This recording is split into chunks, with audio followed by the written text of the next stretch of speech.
our user interface. Today we are going to go in and look at mobile applications models for Android developments. So what you will learn today is you're going to know what is activity. You're going to know what is intent filters, and we are also going to look at the life cycles of an activity. Okay, so we have always see this on Create when we do our practicals. So today we're gonna see in details what are these life cycles are. And lastly, you will know how to actually manage the activity life cycles. Okay, so above here is your attendance code. You can actually key now. So give you 1 minute. Okay. So let's go. Right, we have mentioned quite a lot of times for activity. Okay, what it is? Activity actually is equivalent to a user interface. Right, the main activity is the first UI that the user get to interact with, and this is where your application starts. So activity can be started by another activity within the same app or another apps. Okay, so you can see the keywords here. It can be started by another activity within the same app or other apps. Okay, so we're gonna see how we can actually start an activity by using intent later on. Okay, so if we look at our manifest file, all right, before this, back in chapter 1, right, we have mentioned about manifest file before. So manifest file contains what? Permissions and also your activities, right? So this is an example of how to actually declare activity in a manifest file, right? So you can see there's two examples here. We have example activity and second example activity. This must be declared in your manifest file. What happens if you didn't declare it in your manifest file? What happened?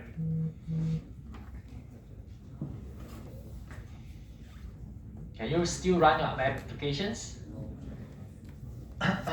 Let's say you have example activity here.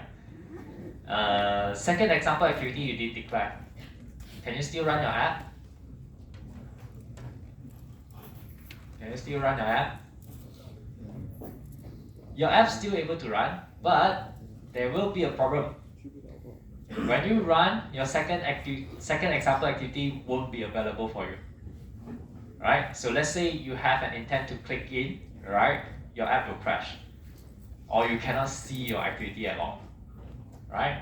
When you cannot see your activity running, you have to go into a manifest file and make sure that it is being declared that.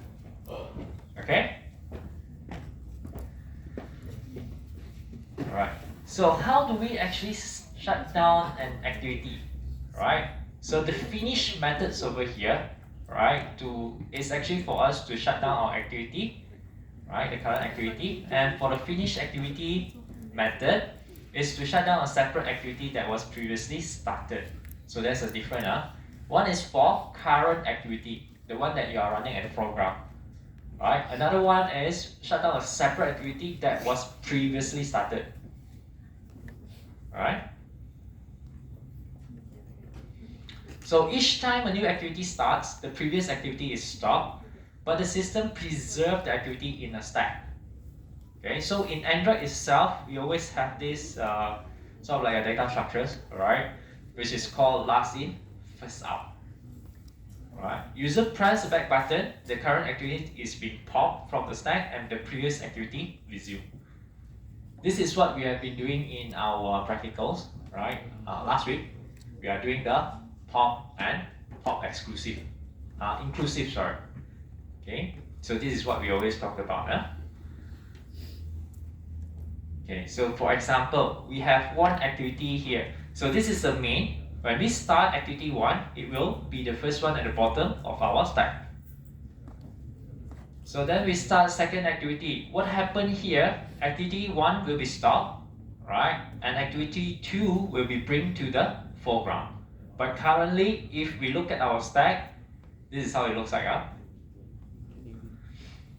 Then we have our activity 3 started, and activity 2 will be stopped. But activity 1 is still there, remain in the stack.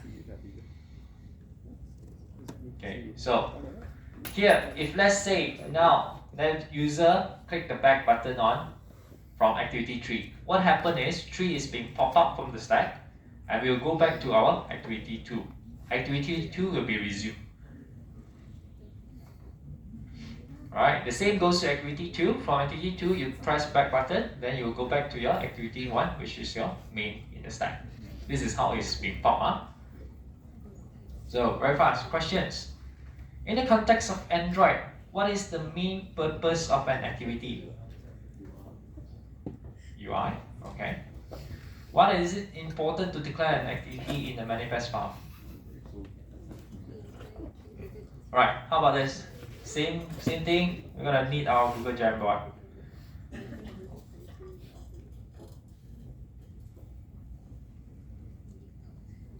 So where's my Jamboard? Over here.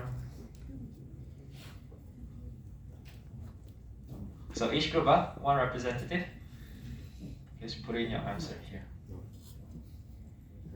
You're gonna finish using our Jamboard soon.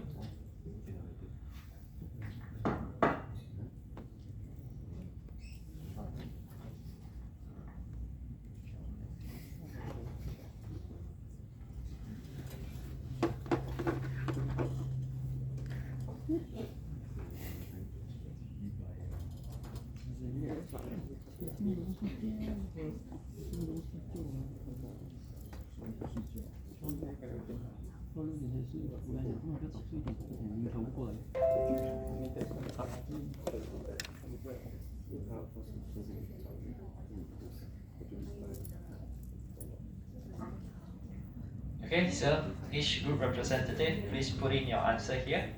I'll give you 5 minutes to complete this one, very quickly.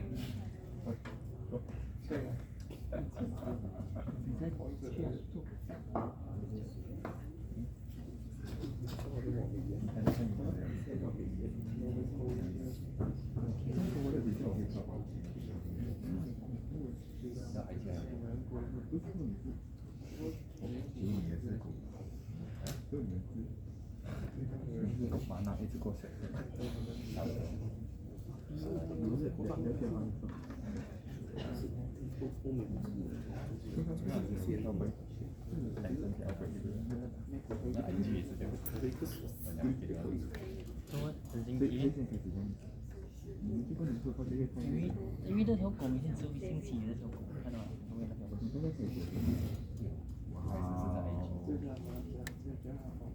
抽第几题？我放第二。哦，你说第二个。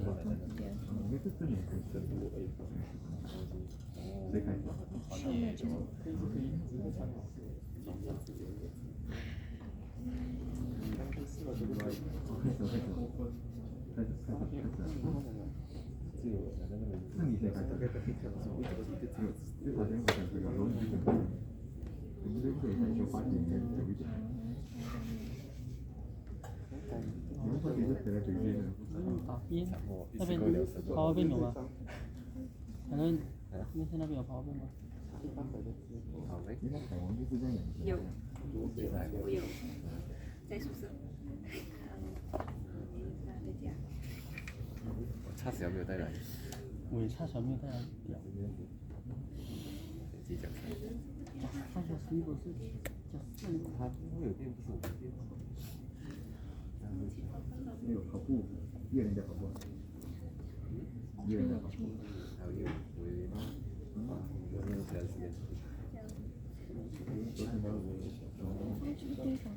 你要送作业啊。他给我走，然后就箭头，都会有看，快来透视，因为对，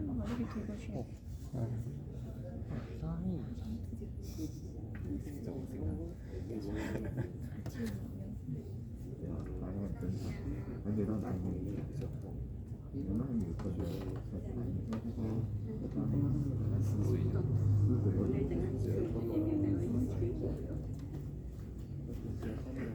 哦，你们的那个墨家，我想说看到这样，那个是我爸爸。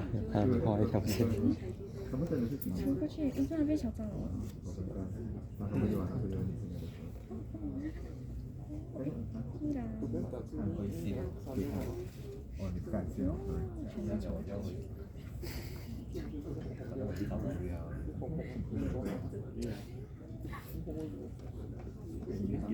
是不会这样子的，我认真谈。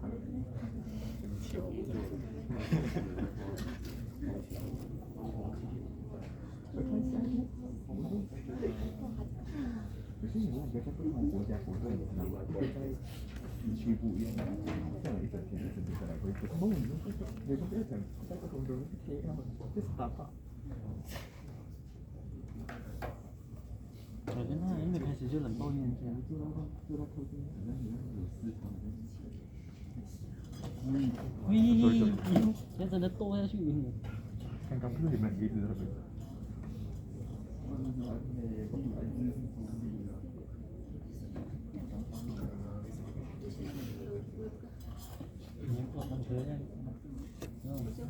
就那个线，哎，另外一题，中午没有。他还没有录好。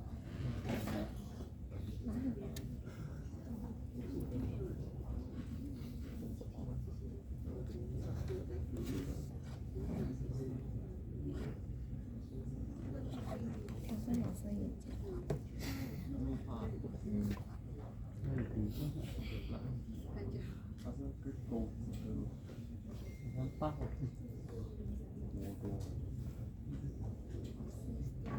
Can I delete this one? It's a duplicate, right? Oh no, it's third and fourth questions. Okay, never mind.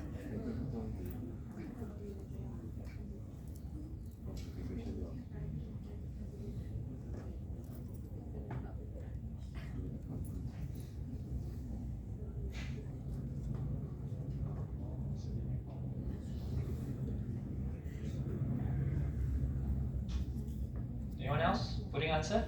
Other group? Right. Okay, so the first question itself, in the context of Android, what is the main purpose of an activity? One, for displaying UI of the applications. Okay, this activity represents a single screen with a user interface. Its main purpose is for providing a windows for the user to interact with and perform action with the app. Okay. 我做第三，要第四。 This is the same all right. Same. Okay. So this answer here, yes, acceptable. But if you can add it for displaying the UI of the application, you would actually say activity is also equivalent to user interface as well. Right? In short, now. 没有， This one also okay. Alright, correct. Acceptable answer. Alright. I move yours to here. Alright, second questions. Why is it important to declare an activity in the manifest file? So it allows us to access to the second activity and so forth. This one is to allow us to access all the activity that we have in our applications. Right? This one will be more accurate. And all activities must be represented by the activity elements in the manifest file. Any that aren't declared, they were seen by the system and never run. Okay, this is good. So this is secure, never run.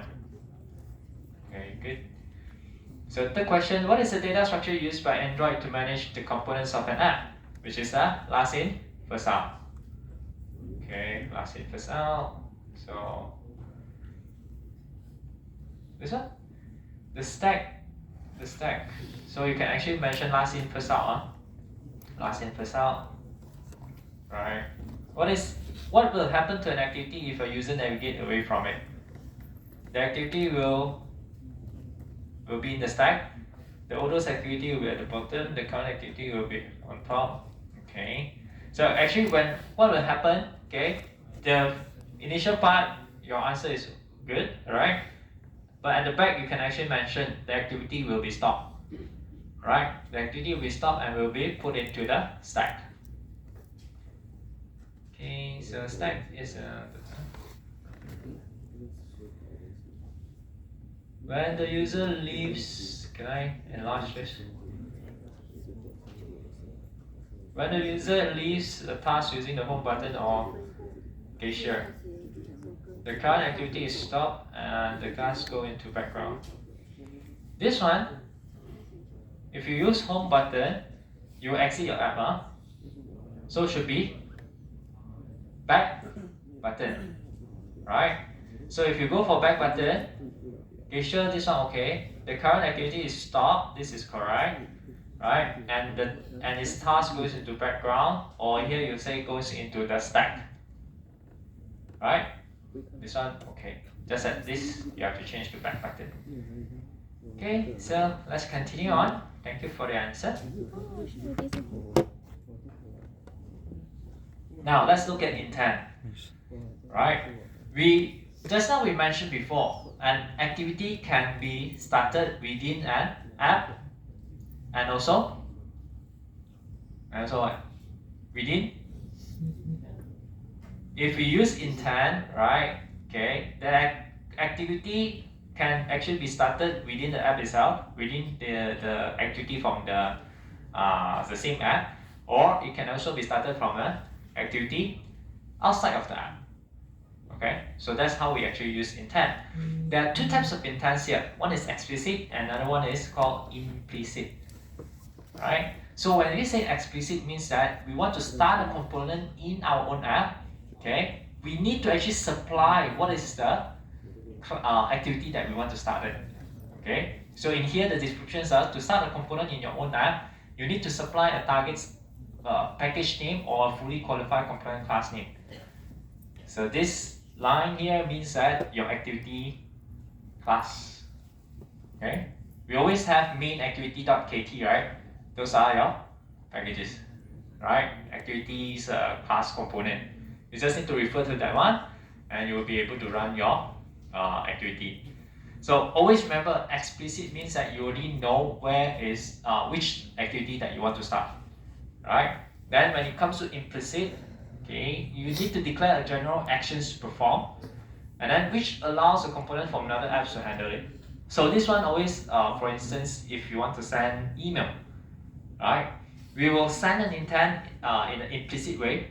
So when the implicit intent is being started, it calls to the system, and the system will see, okay, which app that can actually handle this request, right? And it will give you a selections. Every time when you see a selections coming out from certain actions, that means that implicit intent is being started, okay, being used, right? So an intent carries the following information that the Android system use to perform the actions, right? 5 things. One is component name. This is a needed one if you are using which intent. Which intent is the component name.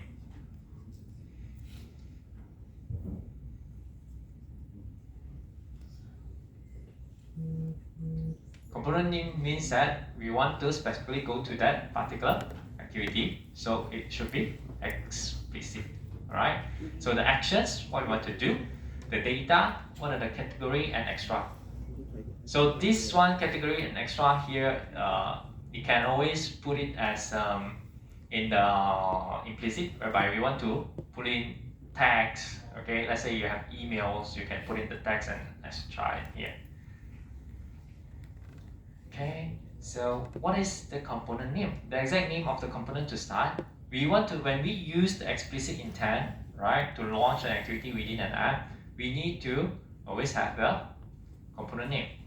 So when starting a service, always specify the component name for better security as well. So if you are starting a service, okay, what is service? What is service? Last time we have what? We have 4 things, right? A, B, C, S. So service is the last thing. Service is for what?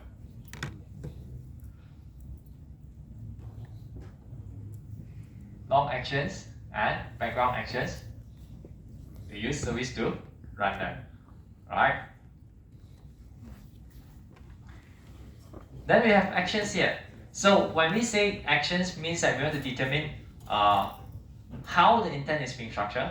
Okay, the data and extract, what are the common actions that we have? We have actions view, action send, right? Either we view or either we send, okay? Or we have also actions call. Those are for calling, okay? So let's take a look at this one.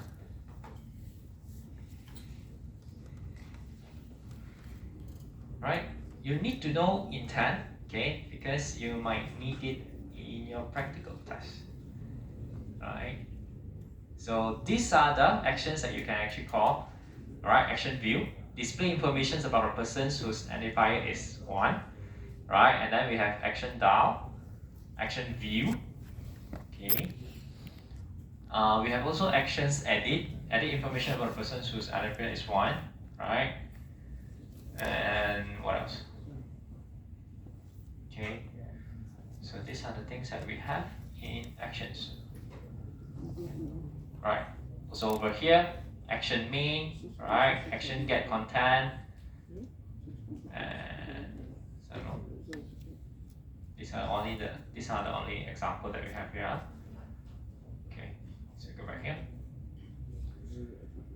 So then we look at another component that we must have in our intent is data, right? So the uniform resources identifier URI that reference the data to be acted on, or the multi-purpose internet mail extension type of the data.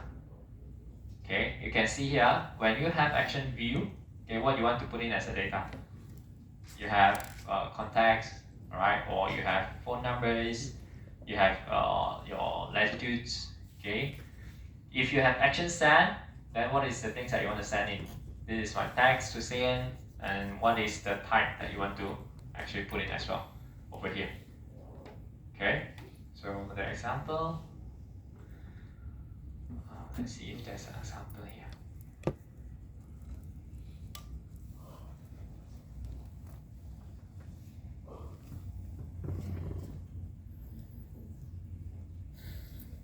No, we don't have an example code here, so let's hit this. Doesn't matter.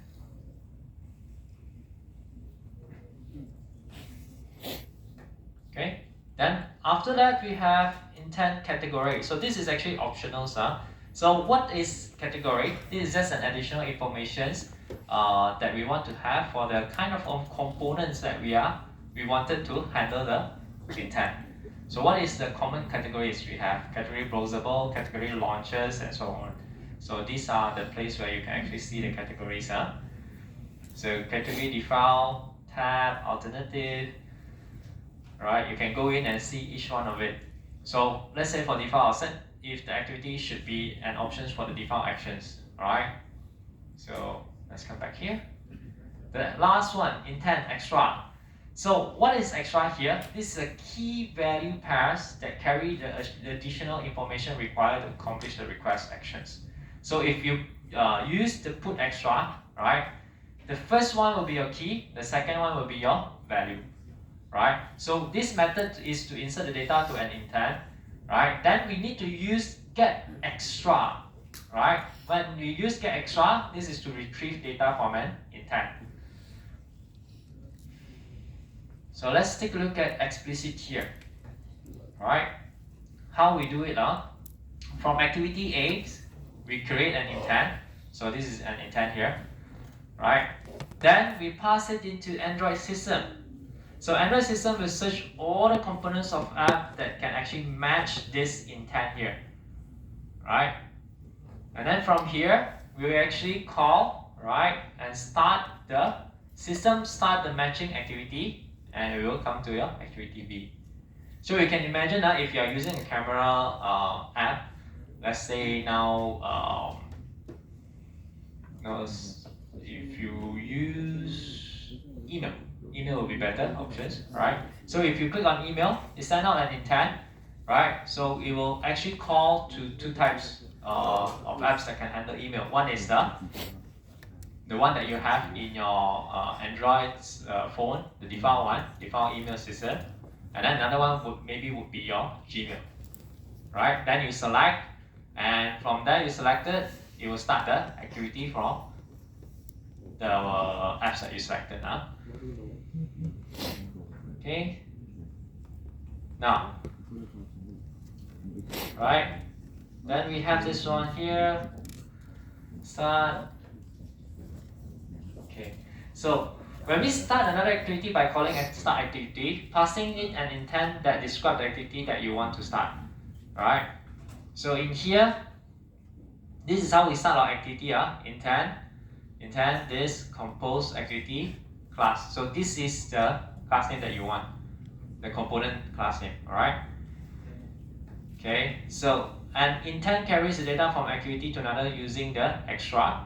So we can actually add in our extra messages or extra value here. So when we start, this is the intent object. We put in an intent, okay, and then we say start, which one, right? And then dot apply, and we want to put in the extra messages that we want in, okay? So then we can also put this one, intent, put extra. This is also valid, right? And then we straight away start our activity intent. Okay. Then how to actually receive the data from the activity itself, right? So of course we have our messages like this one. So we say intent dot get string extra messages. So this intent here is the one that we created earlier, right? When we pass this intent around, and then we can call back the same object to actually get the string extra. So the keyword will be this get string extra here. Okay, now let's take a look at implicit. So activity A creates an intent, right? So this is not within your app already, So we go to Android systems, right? Then we go for this one. Is it the matching? Right? Yes. Then we start. If no, then the app crash. Okay. So we have example here. You can take a look at it later on. All right. So now let's take a look at this code here. Intent.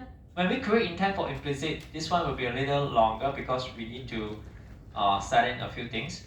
So intent, email intent, right? Action set. What is the actions that we want to do with this one? Okay. Then we need to set the type, right? We can actually put in the recipient, extra email, extra subject. So these are the things that we can actually put in. Okay. So why we want to show this code syntax for you? So in your practical test later, please refer to this one, right? Alright, so then we have this one here. Our call intent, this is the second, what we call example, right? We call intent. Okay, we pass in our URI. What is the telephone number? Okay, so there's two ways to do this. One is the short one here. Another one, we can call it call intent, and then we pass in the phone number separately. Okay. So this is an example. If multiple intent filters are compatible, the system displays a dialog for the users to pick the app to use. Alright. And it is possible that the user won't have any apps that can handle the implicit. If cannot, then what we want to do? Right. So here verify. Okay. If intent send intent resolve activity is not equals to null, means that there are selections. If there is no selections, I will inform user what is going on and what we need to do. Okay. Right. So for app targeting API level 30 and above, so this is the latest one. Declare your app's needs for increased package visibility using the queries elements. So this one is just for you to know, right? If let's say you want to increase, you have some functionality that other apps can actually use, you can actually use queries as well. So what is the main difference between explicit and implicit? So question time.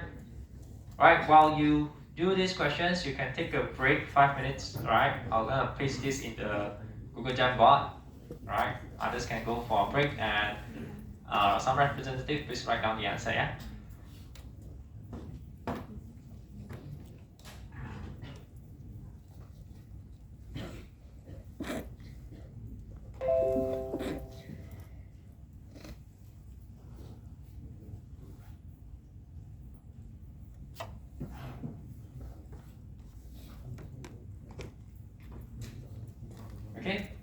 break 5 minutes.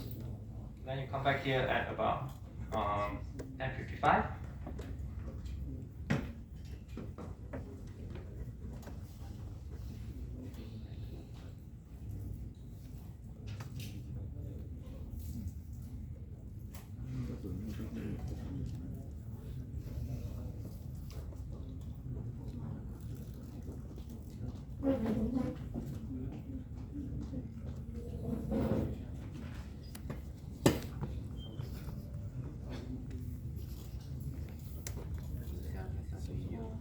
不可以啊，对，不可以。像 B 一样，像这九针是。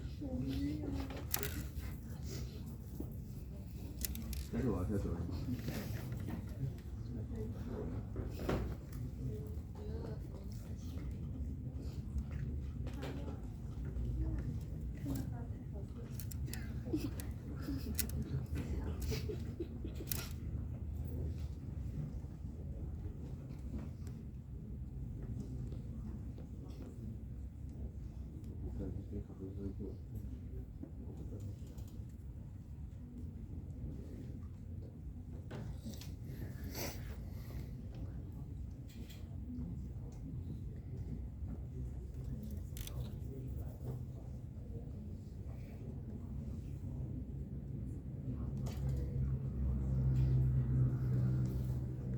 坐在 C 位，然后是面对面的位置。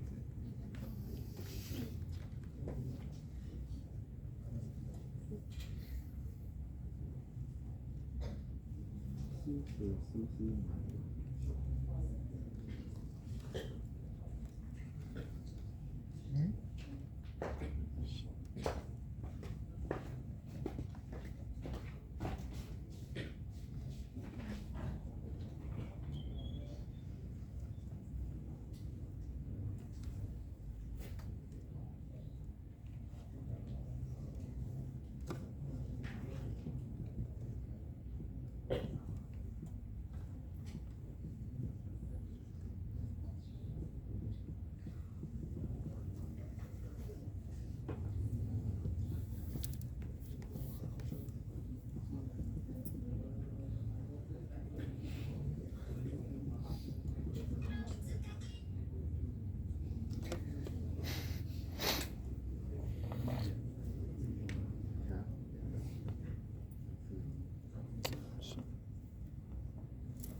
现在我不懂，我这声音很麻烦。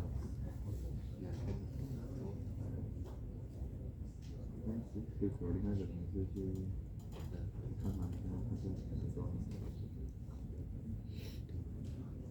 原本是按照你的付啊。没有另外一个同事也想给我，然后我就按照我的，很多。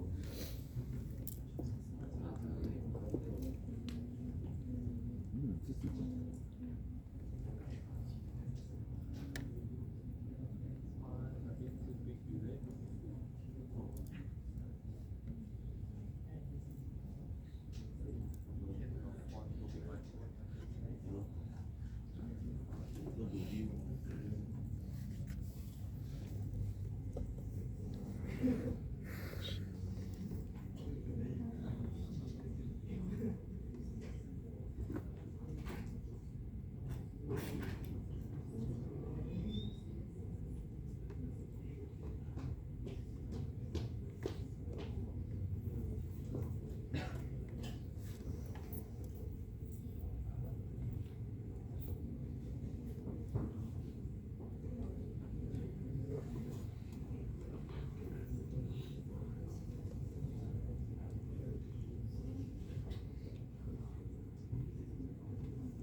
So presentation time, wear smart casual please.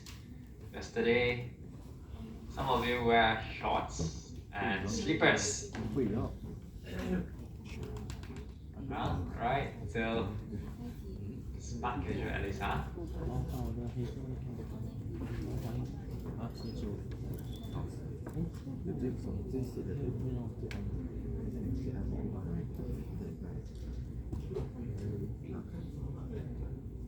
可以吗？现在是正常的。在录我在看到你，没有 replacement，直接 online，你要 online 自己约他去做。对，我觉得你们想好你们要做什么啊？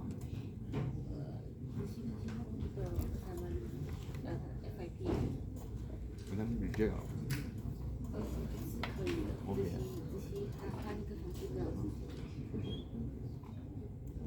我不要做客户，客户太难了，我觉得。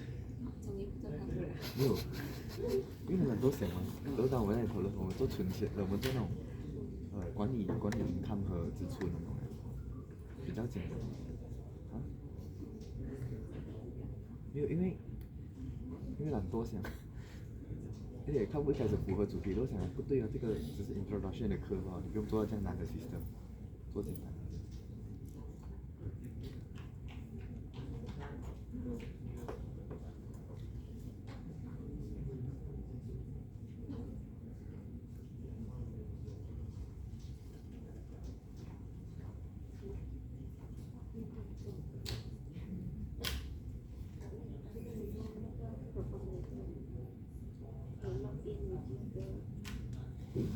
啊，这个算我丢啊。哦。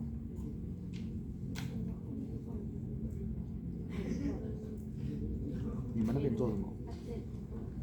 你们那边做什么？啊？你不要做 login 这些好了，没有。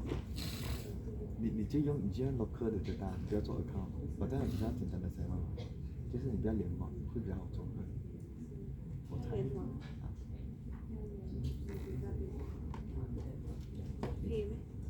难道你觉得你的 SMS 有联网吗？这电话，我觉得比较简单。别让我看，因为你 app 本身是有 memory 的，你 app 那个 file 你 create 出来的时候，里面是有一个 storage 的 location 的，然后你把你的所有 data 丢在里面，所以你的东西就不用联网，好 offline。Okay, so what is the main difference between explicit and implicit? So here, explicit intents are those in which the user has a clear vision and knows exactly which activity can handle the request. Implicit intents do not name a specific component. Acceptable answer?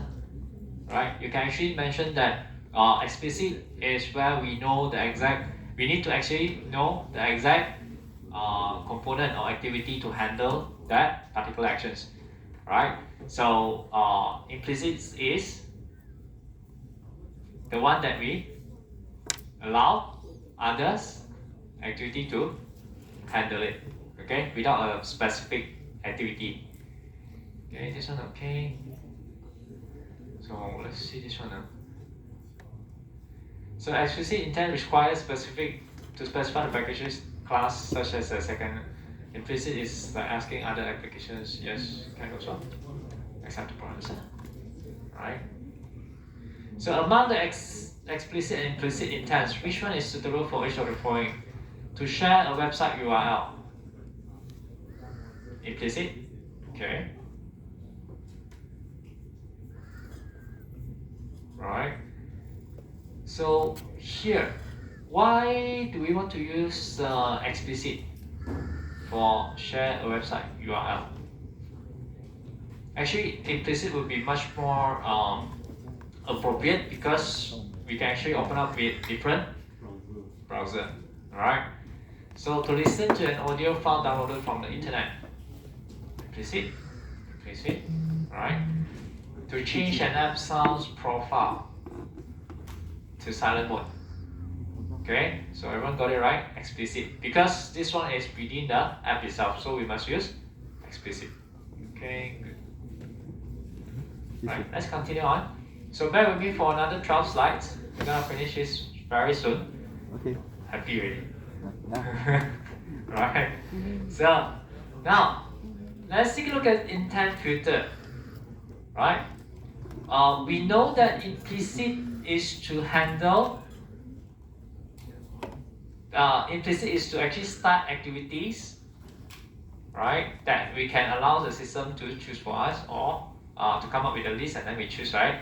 So, but how do we know which apps can handle that particular activity?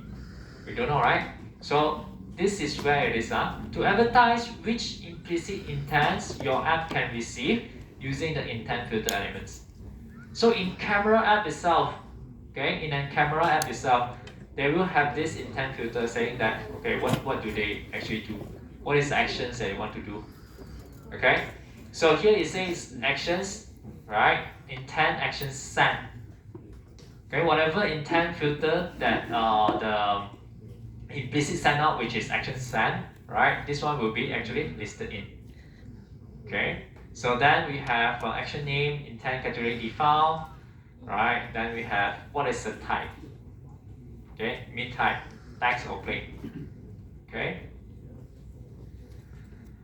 So getting a result from an activity, right? We can start an activity and receive a result back. There is two methods. One is start activity for results. So this method here, okay, although it's deprecated, but it's good to know. It will start the activity which will return a result. This is an old way of starting an activity for result. Another one is on activity result, callback method, right? To receive the result from the subsequent activity. So here, activity A, right? Call intent, start activity, right? Then we go for activity B. Then we look at this one. So for a result that we want from the activity, we call intent, request a code, start activity for result, and then from activity B, it will actually return us the result code plus result data, right? And going back to activity A. So this is the two different. One is without result, another one with the result. This is a flow. Okay. So here we can actually see how we can start on activity result here. Okay. We want to check which request we are responding. So we call pick contact. Then where are we going to call it from? Right. Result code. Okay. This is the one that we want back. Okay. What else? So here. Right. This type of intent calling is almost what we call a boilerplate codes. Right. The syntax are the ones that you can actually reuse back. Right. Then we have activity result API. So this is a new one. You can actually use get content, right? Register for activity result, which is this one here, right? We pass it the URI, and then we use binding object to get the URI. Okay, we can try this in the practical. This is something new, right? I'll try to prepare something to show you on this one, yeah. Okay, so let's go into activity life cycle.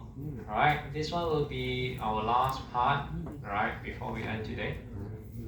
Yep, this one will be our last part. So, in our activity life cycles, okay, activity instance of app transitions through different states in their life cycles, right? The activity class provides callback that allows activity to know that a state has changed. Okay, for example, we have 6 on create, on start, on resume, on pause, on stop, and on destroy. Okay, let's go into it. So this is how it looks like.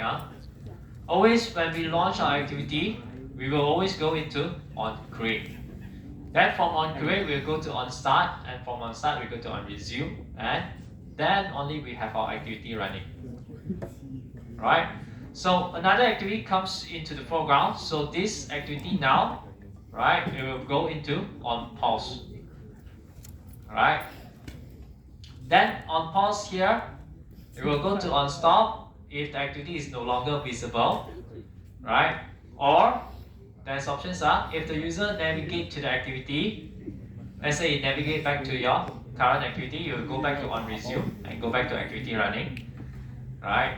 And then from on stop here, so on pause here, apps with higher priorities needs for the memory, app process skill, and then if let's say user want to navigate back, it will go to the on create again, right? So this one on create, you only have one time coming in, right? Which is two times. One is when you launch, another one is when the activity app process being killed, right? Then it will go back to on create. Okay, so then from on stop, we will go to activity is finished or being destroyed by the system. We call on destroy, right? Or user navigate to the activity, we can go back to on start, right? We go to on restart and then we go back to on start now. So activity life cycle states we have 4: resume, pause, stop, and destroy.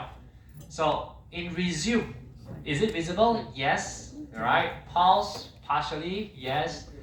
And for stop, it is no longer visible, and also destroy, no longer visible. So when it comes to user interactions, only on resume that we can actually have user interaction in it. And also on resume, we have code executions, right? So if you talk about instant state, right, then we only have instant state in on resume, on pause, and on stop, right? Destroy, we don't have anything already because the whole thing already gone from the system. Right? Now we go into details on create. So it creates the activity, perform basic application startup logic that should happen only once for the entire life of the activity. So that's why this is where we always declare your layout, right? Because we only want it to happen once, right? And if we are using binding objects, okay, this is where we create our binding object, and we will use the binding object throughout your current activity. And then on start here, makes the activity visible to the user, right? Activity enters the foreground, activity becomes interactive, and this is to initialize the code that maintains the UI, right? And then on resume, activities comes to the foreground, could be called several times after on start or on pause. This will initialize the component that you release during on pause and perform any other initialization that must occur each time the activity enters the resume state. So if you go back here, right, take a look at this one. When we come to here, we have user interactions and also code execution. Always remember. So that's why on here, right, the example is like starting a camera preview and so. Okay, so then for on pause, so user is leaving an activity. Okay, this one whereby it does not always means that the activity is being destroyed. It's not being destroyed, only on pause. So the activity is no longer in the foreground but still visible in the multi-window mode. Commit any changes that should be persisted during the current user sessions, and the executions must be very brief. Okay, if you want to save things, right, you have to do it in the on pause. Okay. On stop, an activity is no longer visible to the user. No longer visible to the user. Release almost all resources that are needed. Perform relatively CPU intensive shutdown operations. Save information to a database. If you want to save information to a database, so this is the part on stop. Then on destroy, it is called because the finish is called or the system destroy the process containing the activity to save space, right? And orientation change occurs, right? So this one, I've mentioned this in our practical before. When there is orientation changes, your whole UI will be destroyed. So this is what I mean, because on destroy is being called, right? So this is where we release all the resources. The system may skip these callbacks. Okay. So we come to configuration changes, right? Configuration changes include screen orientations, languages, and input devices. So when you have this kind of changes, your current activity will be destroyed going through the normal activity lifecycle process of on pause, on stop, and on destroy. Automatically, I will go to this one whenever you have configuration changes. Okay, so we're here. Why the on create and on pause callback are important to an activity? Why on create and on pause callbacks are important? Are you okay? You okay? Oh, you're not okay.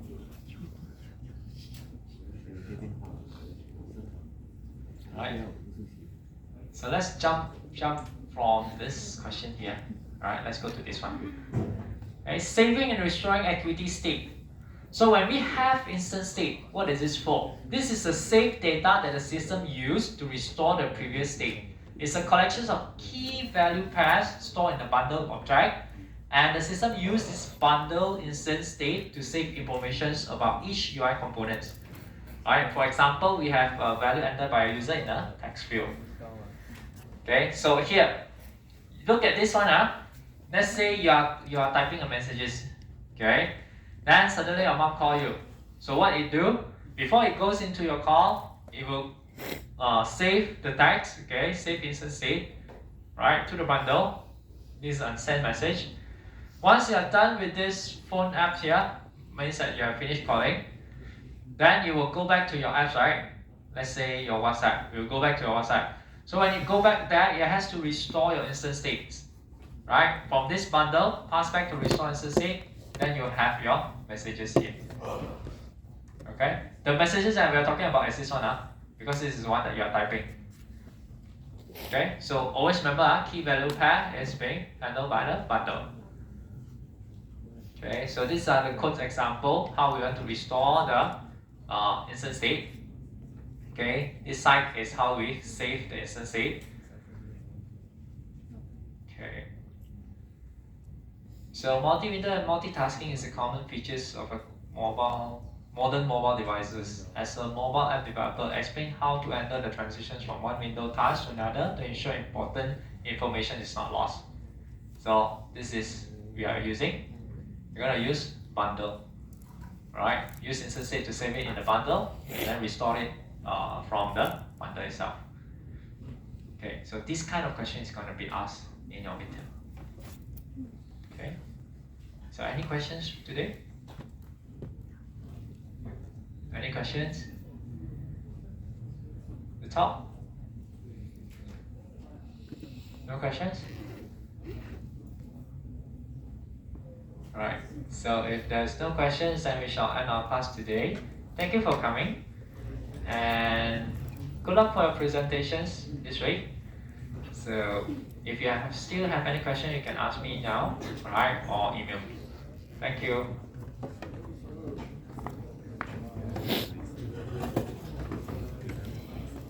Oh yeah, make sure you sign already.